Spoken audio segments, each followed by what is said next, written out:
So the race for Congress continues, and we are continuing our series of having candidates running up and down the ballot. Today, we are joined by another candidate for the 8th District. He is a veteran attorney, former civil servant, and I just found out is joining us today for his first long-form interview as a candidate. Joining me today to talk about the headlines, his race for Congress, and a lot more, I am joined by Dan Tully. Dan, thank you so much for joining us here on the Ishan S. Show today. Thank you for having me, Ishan. This is fantastic. I really appreciate this opportunity. You were super kind when you approached at the parade in Palatine. I was just so excited to finally meet you after hearing so many good things about you. And yeah, this is going to be a fun time. Please ask any questions you've got. I am all for it. It's an honor to have you on as well. I'm so glad that we get to hear from you today.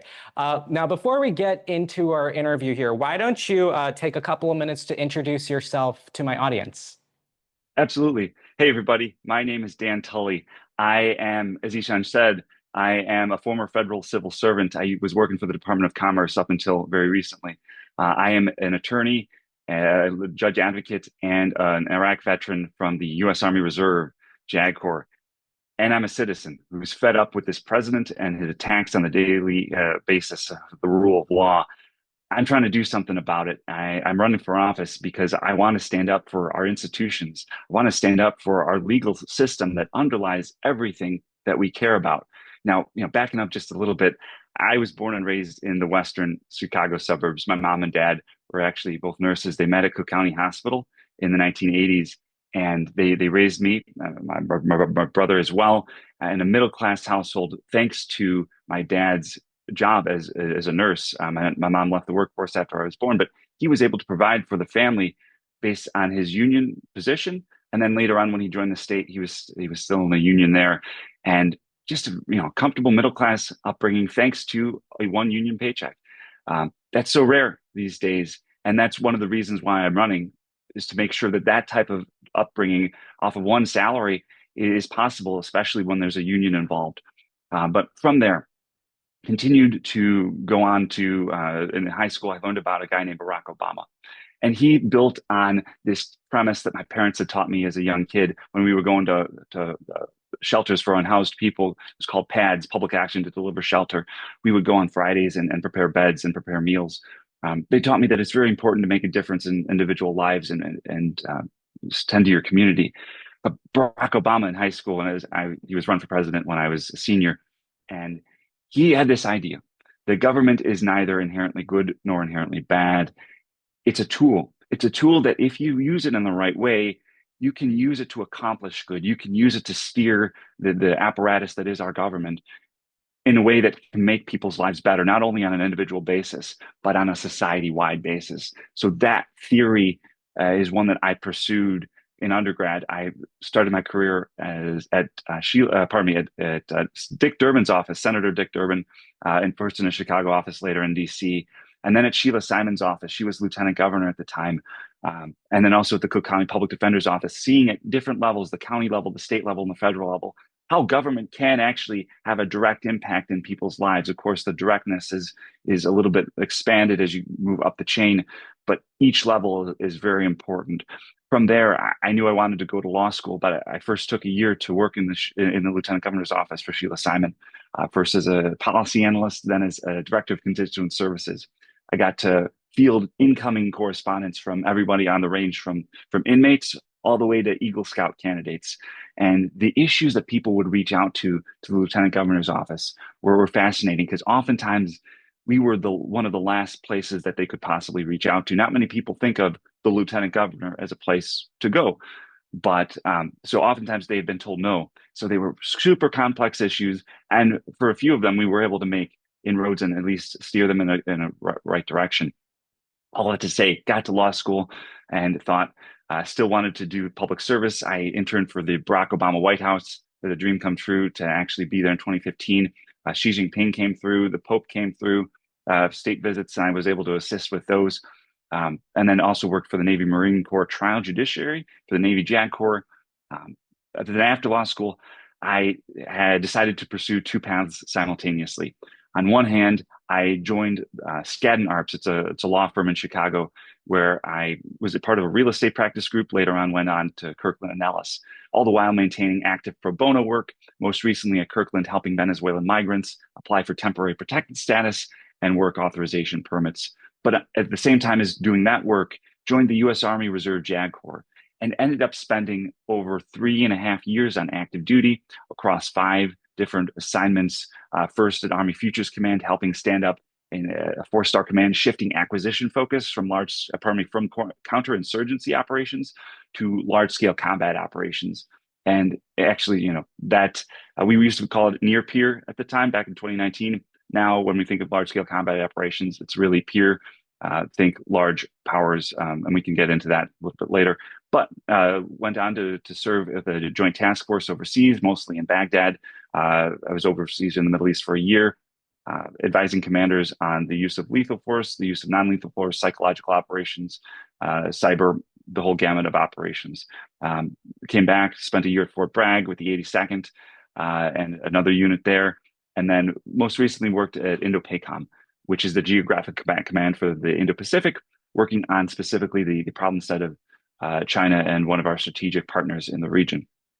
That work inspired me to join the U.S. Department of Commerce, where I was working on a team that was focused on emerging markets throughout the Asia Pacific and working with those markets and those government officials to find ways to improve their legal and regulatory systems in order to attract more private investment. As Ishan, I'm sure you know that oftentimes countries, when they're emerging markets, they often struggle to get access to private capital. And so when China comes in, if you've been following the news anywhere around the world, you see they're active in South America. You'll see they're active in the Asia Pacific. You'll see they're active in Europe. You'll see they're active, all across the world. They come in with predatory loans, and there's no other option. So governments have to choose China and face the consequences of often losing the asset that they were trying to finance. All that to say, I was working alongside USAID in that project of helping governments improve their legal and regulatory systems to counter China. That work was going great up until the week of the inauguration, when I got a call saying to stop your programs, cancel everything going forward, and come back to DC. And we've seen this president intent on dismantling the rule of law, dismantling things that have been built over decades, casting aside people who have really niche expertise in areas all across the world, just getting thrown aside. And so I can go into more detail in that phase, and I'm sure we'll get there at some point in the interview. But I came back to this area. I live 20 minutes down the road from where I grew up. I'm in Carroll Stream, and I finished my MBA on an accelerated basis. And just so happens, Senator Durbin made an announcement. Raja Krishnamurthy made an announcement. A couple key leaders in this district that I thought would have been great in this position, they decided not to seek entry into the race. So I looked at the field, and I think very highly of the others. I'm friends with some of them, great people. I just think I offer something unique in this moment. And the mix of experience that I have is able to help me respond to meet the challenges that we're facing. First, I have legal experience. I have been practicing law for 8 years in the private sector and in the government, and we're advising commanders. I also have military experience, which is important when we have military members active duty in Los Angeles. I just wrote an op-ed in the Chicago Tribune on that, marching through the streets of Los Angeles, but also now the National Guard, not only in DC, but 17 states, federal, mobilizing the National Guard to be likely coming to this area. That's extremely dangerous. We can go into that more if you're interested. And then also, as I'm a federal worker whose work was personally impacted by Trump and Musk, I can speak and testify to some of the destruction that they've caused and some of the destruction that we will continue to see. Already, we've seen over 6 figures of people die because of the decision to defund USAID. So, I'm happy to talk about any topic. I am excited to be in this race to stand up for what I believe are our key values that are at stake. And I know I've rambled on. I'll just look forward to discussing anything that's interesting to you and your listeners in more detail. So thanks very much. Absolutely. Well, first, a few things. Thank you for your service, one. Second, Thank you for your support. Of course. And I mean, look, I, I get to say this every time with every candidate that we have on the show. I always say that you have quite the resume. That is usually what listeners know, that's usually what I say after each one. But you, sir, have quite the resume. You have a It's very all extensive AI. back. I just had asked ChatGPT to make a resume. Kidding. I mean, yeah, I I'm feel not a like comedian, but I'm aspiring to even be. even the robot, I don't think would be able to fit that much in. I can tell you that. Like, it's very storied career. Good for you. Thank you. Um, Yeah, I mean, I'm so excited for this conversation. So let's get into it. Let's first talk about your race for the eighth. You are running in a competitive primary, as you said. It's a very vibrant field, as I like to describe it. And we've had a few of your opponents on in the past few weeks, and we'll have a few more on as well in the future. So let me tell you some of the things that they have been saying that they're hearing at the doors, and I want to get what you're hearing as well. Yasmin Bankole said that the biggest issue she's hearing um, are about cuts to Medicare and Medicaid. Kevin Morrison told us about the concerns about democracy. Is that roughly what you are hearing at the doors as well, or is there something else you're also hearing? What is the eighth district saying right now? Absolutely. And I know both Yasmin and Kevin, both dedicated public servants. And so I don't question that those things are very important. The cuts to Medicaid, specific, at least the administrative burdens that are going to result in a lot of millions of people being cut from Medicaid, absolutely concerning. And the drive to push for the privatization of Medicare, concerning as well. Democracy at stake, of course. Completely, I don't want to diminish the importance of those issues. I would separate out what I'm hearing into two different categories. One is when I'm knocking on the doors, I'm knocking on the doors of a lot of Democrats, thanks to Vote Builder and other tools. It just so happens that that sample size is not really representative of the population of the eighth. What I'm hearing from them and what I'm hearing from folks at rallies and other meetings is actually ask the question, what's on your mind? Is there a particular issue that's driving you? Or is it the totality of the destruction that Trump is causing right now? And oftentimes people will respond by saying it's the latter. It's the totality of what he's doing. It's the sense that we're in chaos. And what that really is that the rule of law is at stake. The rule of law underpins everything. Um, so there's one thing where say we talk about to Democrats, it seems like we follow politics very closely, at least the sample size of strong Democrats who pulled the primary ballots. I would though zoom out of the doors and zoom out of the rallies, and I would look actually at the population of this district and what they're looking at, what's on their minds. And in fact, I was actually at an event earlier today. I started the morning there with the Elgin Township Democrats. They're hosting a food drive, and they have signs up from different parts of Elgin saying "food drive, food drive." Um, and in the first 20 minutes of being there, I believe the count was 12 different families, 12 different cars drove up looking for food. They saw the sign that said food drive and they wanted food. They were hungry for food. Um, there were families there. There was a mother with kids in the back seat. There was an older couple. The husband stayed in the car while the woman came out and spoke to us. I was able to speak Spanish with her, and I heard that she's looking for food. She hasn't had food in a while, and she didn't know where to go. Of course, there are places like the Greater Food Bank in Elgin. There's the Crisis Response Center. There's the Center for Information. There's three different places that we were able to steer them to. But at the same time, first of all, these people that were looking for food didn't know those places existed. Second, they didn't necessarily have the tools to get there. The older woman who I helped, she had never used maps before on her phone. And so, there are barriers to actually getting the help that they need. And then overall, a lot of the folks who were coming past spoke Spanish. And I got the sense, and I don't think it's a leap to think that a lot of them were afraid. To go to a place that has this, has Elgin in its name, it could seem as though it has some type of relationship with the government. And right now, there's a large part of the population that doesn't feel, for good reason, that it can trust the government, especially with ICE conducting a lot of raids, not only in Chicagoland but also in Elk Grove. A lot of ICE activity in Elgin.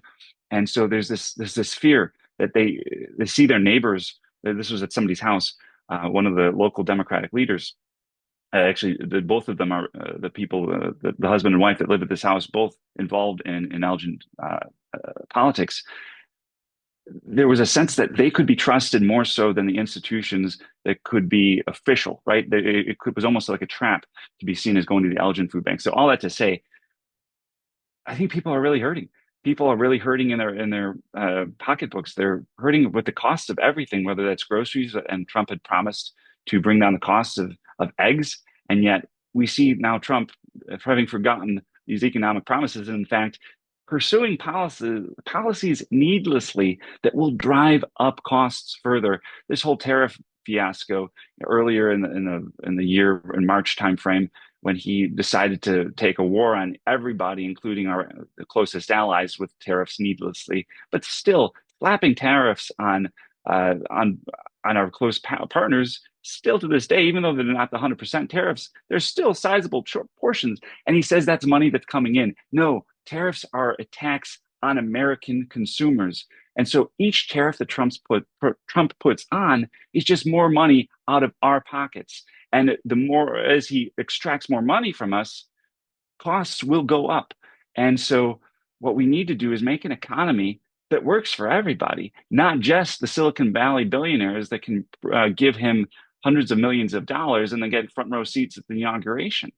Um, so happy to go into more detail on the economy or whatever direction, but I think it's the economy that we really need to focus on and find ways to lower the cost of childcare, which can cost over $40,000 for a family for just two kids. That's the figure I heard from a family in Elgin. Lower the cost of healthcare. It can cost four figures per month, even on the marketplace for the Obamacare. Um, Everybody should, and I'm happy to talk more about my thoughts on medical care. Healthcare is a human right, and happy to go more into detail on that. Cost of housing as well. We need to find a way to bring down that cost. So I'm rambling at this point. I've got a lot of thoughts that I want to share. Happy to go in whatever direction that you want. And there is so much because, and that's what we've been covering here on the show. I mean, it's their strategy. They want to throw everything and everything else at you. Everything but the kitchen sink is what they're going to throw at us, and they want us to get tired. They want us to get fatigued. I mean, that is at the end of the day, that's what they want, so that we don't look at the biggest things that they're doing. But we here on the show, we have been looking at that biggest thing. We talk about all the other stories too, don't get me wrong. But we've been talking very consistently about the biggest and their flagship policy, and you definitely helped with the introduction for that in your previous answer here, and it is what I like to call the big ugly bill. That is their flagship policy. Republicans across this country are championing a policy that takes 17 million Americans off of their health care, takes 3 million people, including veterans and seniors, off of food benefits, robs kids of free school lunches, makes it harder for people to live their lives. So, I mean, you brought up the healthcare thing. I definitely want to hear about that. But so definitely do tell me about that. But I also want to ask you more broadly about the big ugly bill. It's something I've been asking a lot of candidates who've been coming on the show. If there's something specific in the big ugly bill that you have been paying attention to in particular that maybe we're not talking about as much here in the media, or that people might not know as much about, just because there are these really big things, big rightfully so, but like stuff that has been hidden along in addition to this stuff. So what are your thoughts on that big ugly bill? Absolutely. And Ishan, you covered a lot of the ground, that this is a totality, it's a monstrosity for this bill. I think the number one thing that I would highlight that you haven't mentioned is the cowardice. The cowardice of Republican lawmakers to make these cuts take effect after the next election. Almost all of these, the cuts to Medicaid, the work requirements, and don't get me wrong, what they call work requirements are really administrative hurdles that most people won't be able to overcome. It's just, if you bury people with paperwork and requirements that they need to meet, it has the effect of kicking people off. And so they can They say, reclassified dependents, everyone under the age of 14 now.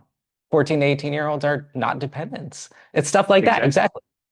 Exactly. And what they know this is going to hurt people. I mean, what Lisa Murkowski came out and said that she knows this will hurt Americans. The Republican senator from, as you know, Republican Yeah. senator from Alaska said she knows it's going to hurt people. She knows this is going to be disastrous, but she cut a deal for her state, and she was able to carve her state out of certain policies that would have been hurtful to them. So she let the rest of the country suffer. Josh Hawley is on record, Republican from Missouri, I believe. Um, he came out saying, this is Yeah. a terrible idea. We're going to really hurt people. He ended up, though, caving and voting for the bill because he went to the White House and was able to cut a deal on a transmission line.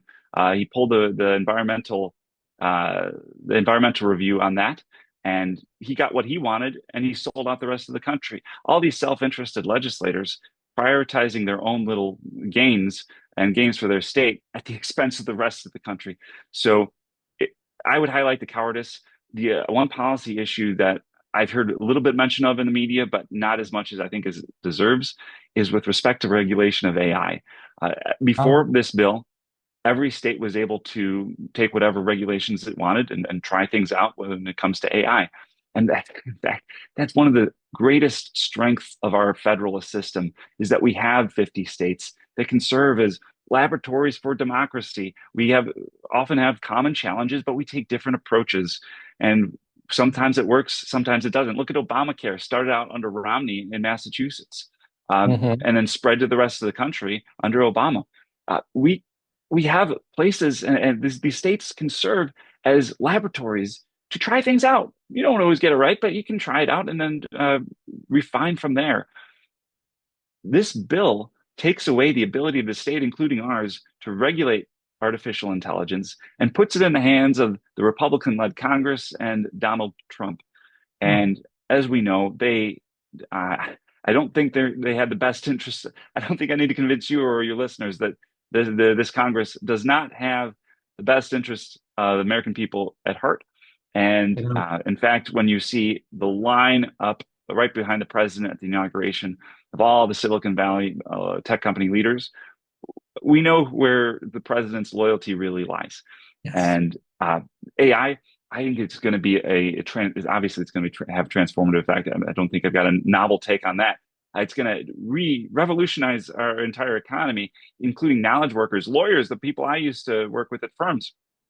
Everybody's going to be impacted, and very soon. It's AI, though, stands out as a tool that has agency. No other tool in human history could think for itself and act for itself and have the ability to do things on it for its own purposes. We have to take every precaution to make sure that AI remains a tool that can enhance human productivity and strengthen what we're doing without becoming a master. So a tool, not a master, is my take on AI. Want to make sure to have guardrails up, and under this big, beautiful bill, we're not going to be able to do that. And so actually, I was looking through some of my old scripts. I usually keep them here. And I found something about this AI thing.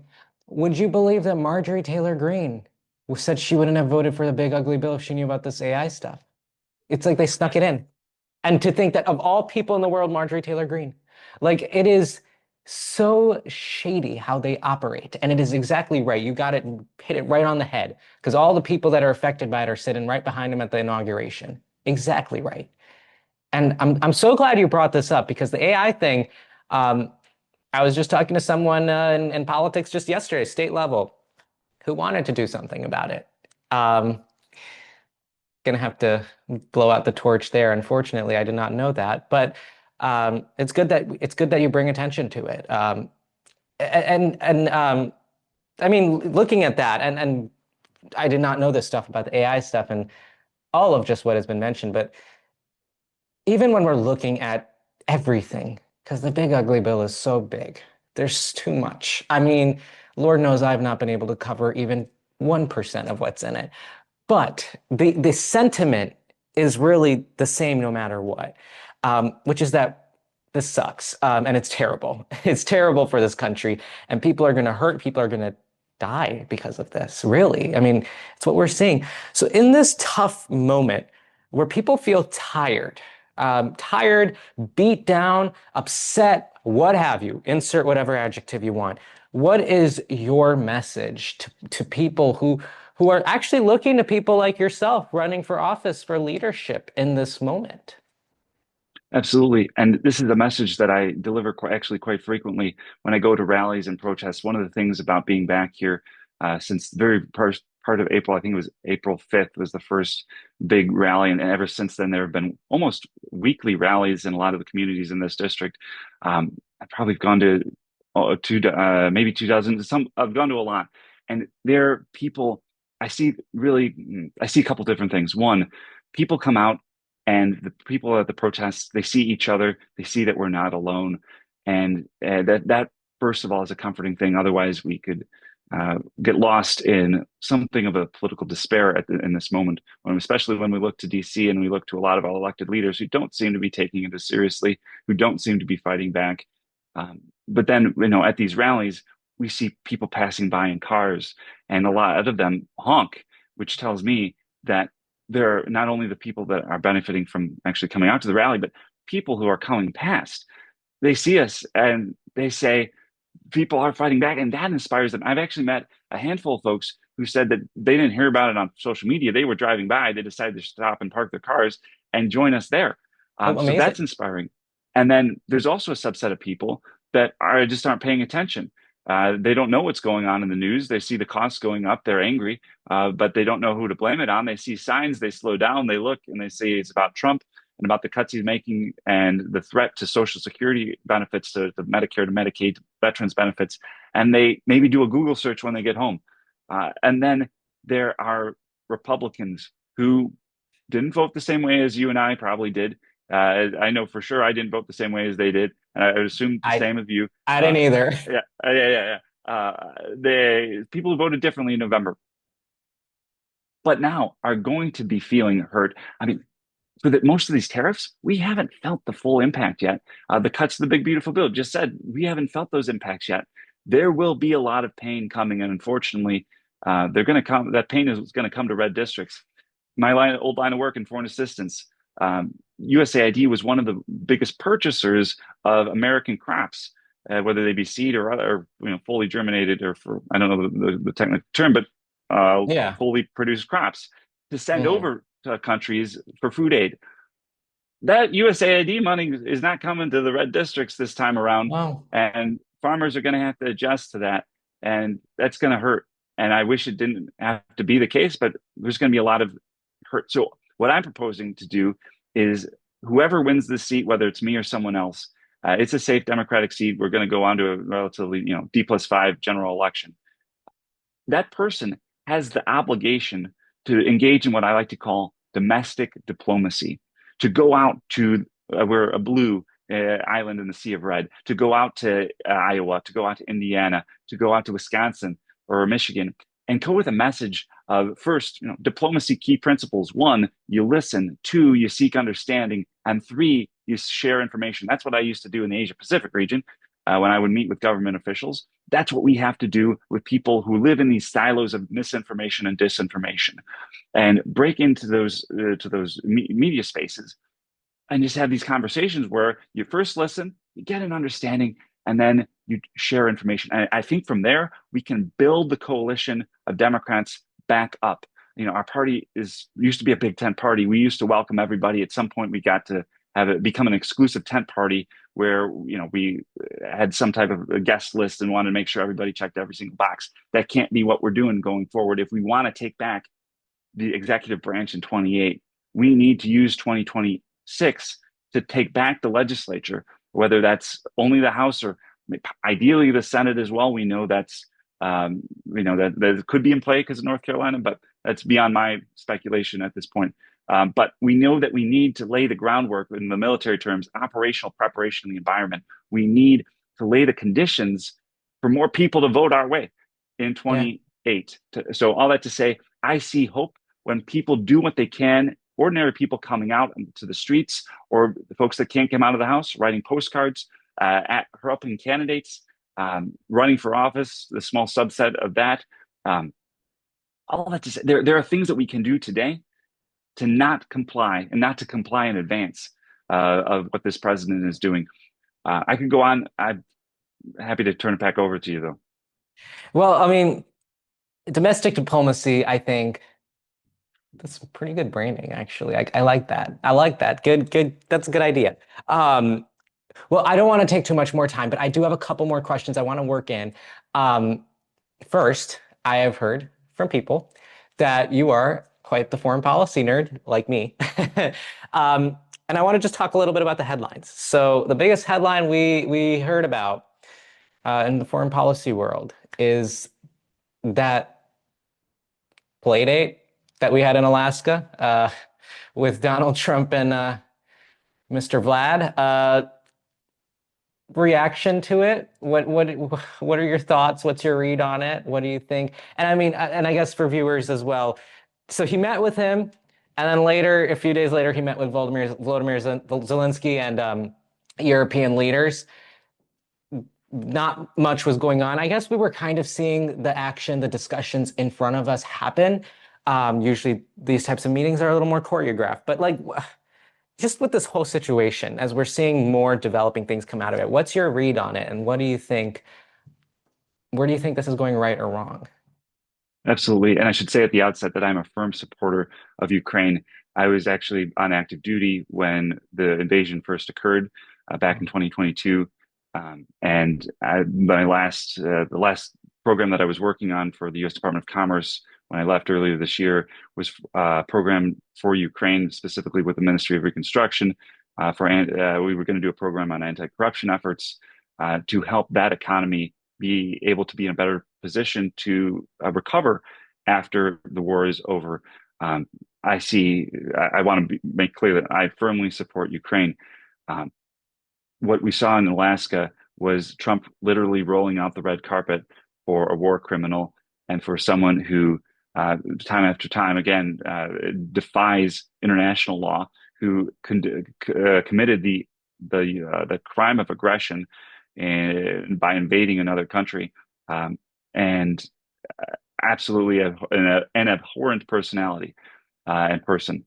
Um, when I look at what Trump had did, I see something could have gone worse. Trump could have given Putin what he wanted in the moment, and Trump could have agreed to Putin's plans. We don't know exactly what happened. But the press conference that came out of it, um, they said that they hadn't reached an agreement yet, and so Hmm. we could see a win in that because the Trump that we've known in the past certainly caves and it has a particular soft spot in his heart for Putin. Yeah. So it could have gone worse, but at the same time, I also admire anyone who's trying to achieve peace in good faith. I don't think that's this president. I think this president is trying to achieve a Nobel Peace Prize It's for the Nobel himself. Peace Prize, yeah. So if the Ukrainian people's sovereignty is the price for that prize, I think he's willing to pay that price. But the drive toward peace in any conflict is I think one that is worth exploring. When we see, I don't think it's the right move to meet with Putin without Zelensky there. We saw that Zelensky came, and what a great sight that all those European leaders who have so many busy schedules themselves made time to make this strong show of support for Ukraine. Hopefully, that gets it to the message to Trump that he needs to include Ukraine in any discussions of how to resolve this war. So, strong support of Ukraine. I want there to be peace, but I would insist that Ukraine be present in all negotiations um, going forward. Absolutely. Absolutely. I mean, I don't know what kind of bar we're working with where he didn't capitulate is now a win, but here we are. Here we are. Um, well, thank you so much for your analysis on that. When I first heard about the foreign policy thing, and I mean, it makes sense. I mean, with your background in service too, it makes sense. But I was like, I wanted to get a foreign policy question, and I usually don't do foreign policy on the show, but for viewers who don't know, I'm a total nerd myself for that thing. But I knew that going into this. yeah, I'm glad to thank you for asking. yeah, I mean, it's always fun and always good to meet somebody who also thinks that way as well. Well, look, we are almost running out of time here. Now, but before I do let you go, um, please tell us how we can learn more about you, about your positions, and just any parting thoughts that you have for my audience. Absolutely. So if you're interested in learning more, my campaign website is dantully.com. We're on social media. Actually, this interview, or maybe the one that you did yesterday, the brief one, could be the first foray into TikTok as I learn how to engage with people online. This is something that I'm not, too familiar with since my work before didn't really have a social media component, but certainly learning. So yeah, dantully.com. Parting thoughts is your listeners, especially the folks who might be on the younger side, I would hope that they would get involved in either a campaign. Right now, in this race specifically, there are 8 candidates, and if they live in a different part of the state, there are 19 candidates in the ninth. There are so many races right now that you could get in, learn something about politics, and then use that to inform. I think a lot of people who listen to your show are probably interested in running for office themselves someday. Yeah. And I would encourage them to run before they're ready. There will never be a time where you've checked every single box that you want to check. If you look at people in office, if you look at me, I was trying to run for office. There are things that I wish I could have accomplished before I did this. There's an endless list of possible things that you could do to be good at this job. You'll never have gotten, by the time you get them all done, you won't be able to actually to do the work necessarily. So all that to say, prepare, meet people, but don't be afraid to dive in. For me myself, a lot of the work and that I've done in different places around a lot of the countries in which I worked, to do this, to run a campaign for the national legislature, in large part talking about how badly the national executive branch is doing, that is unheard of. I would be, I probably would be killed in a lot of places, or I'd be threatened, or I'd have a lot of negative consequences. So far, that's not the case here, and we need to keep it the case here. I just recognize what a tremendous privilege it is to run for office, and I would encourage anybody, your listeners, encourage you as well, Ishan, to consider running when you want to. Don't think that you need to go down a checklist or have certain type of requirements satisfied before you do this. Dive in. At best, you win and you can make change in office. At worst, I don't say you lose, you learn. You take away new skills, you take away new networks, your eyes and perception of the world changes such that you see opportunities that you had not seen before. So I suppose those would be my parting thoughts. Gratitude for this privilege of being able to run, and also encouragement of folks like yourself and the people that listen to you to get involved in whatever capacity makes sense for you. Thank you so much for that call to action. I think that is so important because that's what my mission has been on the show with this season in particular. We're in our 5th season now, and one of the biggest goals I've had is with this season is getting people to get involved. And yes, running for office is exactly one of those things. And I just like how Dan said, I encourage all of you, if anyone is out there and is thinking, well, why should I say, why not? Go do it. Exactly right.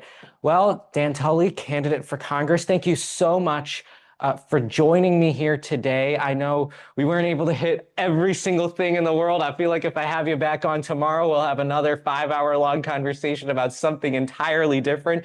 But I'd love to have you back on sometime in the near future to get an update on your campaign and talk about the headlines as well. Let's make it happen sometime. Fantastic. Wonderful. Thank you so much, Ishan. Really appreciate it. Thank you.